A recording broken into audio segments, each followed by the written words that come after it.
So one of our main findings after months of talking to people and listening to these calls was about evacuation orders. Lisa, what did we learn about what happened in those early hours in Sonoma County and how quickly they were able to respond to these fires?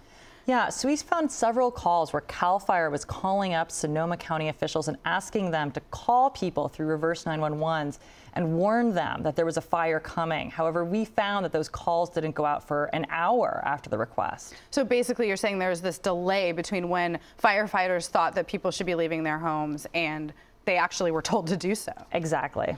And was there a reason for this delay that we know of?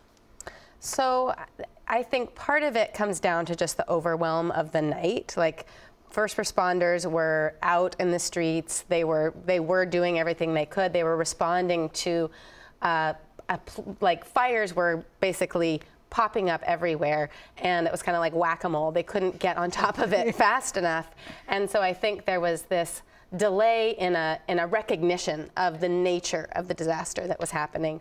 And then it also got to this issue of process, where they're calling, the firefighter has to call from the field and let the main CAL FIRE station know what's happening. Then the main dispatcher there is calling another dispatch center, and then that information is getting relayed to law enforcement, because law enforcement are the only ones who have the actual authority to ask people to leave their homes and evacuate. And so all that process, that takes time, especially when everyone is kind of freaking out. Right, and as you pointed out, what we found was that there's so many players and so much going on. I want to play one call that I think illustrates the frustration the public ran into because of this chaos. Just from our house, it looks like no one's calling it in. It's just getting worse and worse and worse. We don't hear any sirens. So, ma'am, this is actually going to be CAL FIRE's jurisdiction. Let me give you their phone number. I know they are working several fires. Are you kidding me? This is 911. I'm supposed to call somebody else? No, ma'am. This is if you're reporting a fire, it's going to be CAL FIRE who responds out there. But okay, what's the number, they may be working a fire in that area. I'm not aware of it. So you can hear there the frustration in this woman's voice. I should say this was a call around 10 o'clock to Napa 911, and she's basically being told, call CAL FIRE.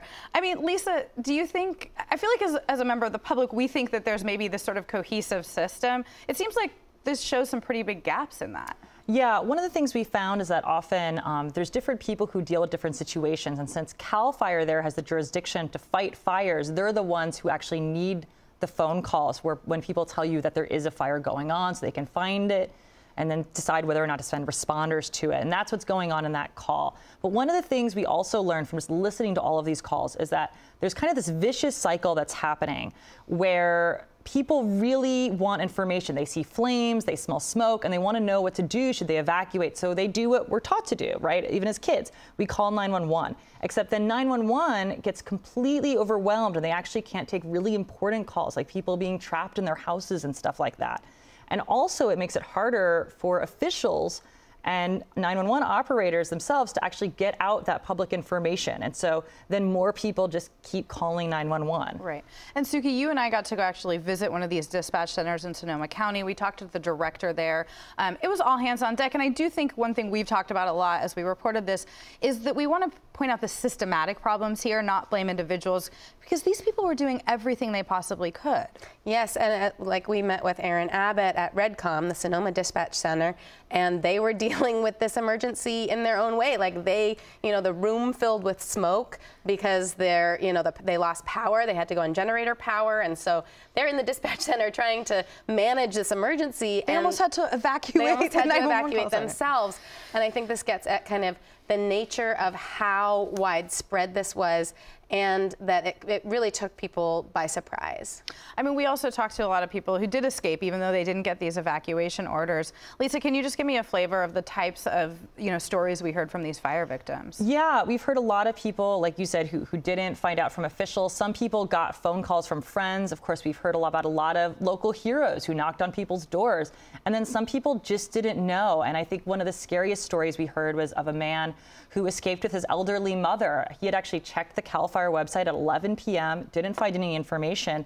And then at 2 in the morning, had to get his 86-year-old mother in the car, and they drove through flames, over power lines, were blocked eventually by burnt out cars, had to go back and try to find another way out. It very frightening. I mean, people told us they really thought they were going to die, and unfortunately, you know, some did. Yeah. And I think people are upset. Like, I think that's what we've all seen and heard in talking to people. They're like, people are upset and in trauma and processing this, but I think we're also hearing that changes are coming. Right. I want to get to that. I know that, you know, as we've learned, this is a multi-county, multi-jurisdictional process. But I know there are a couple things kind of percolating. One is a piece of state legislation that would basically force a more cohesive response system. Sukey, I know next week federal officials are taking this up. Can you tell us about that? Yeah. So the FCC is looking at this now. This has been kind of a big topic. Like, some Sonoma officials have been in hot water for the type of alert they chose to use. They use this kind of limited alert called a Soco Alert. That's, you know, the technology is, you know, that's the name of the technology. But anyway, that's what will call you on your landline. But that's only landlines, and it's very limited in scope. Not everyone has them. And not everyone has them. And then there was the Nixle alerts, which are opt-in. And again, as you know, with pretty much anything where the public has to opt into it, not that many people do. Right.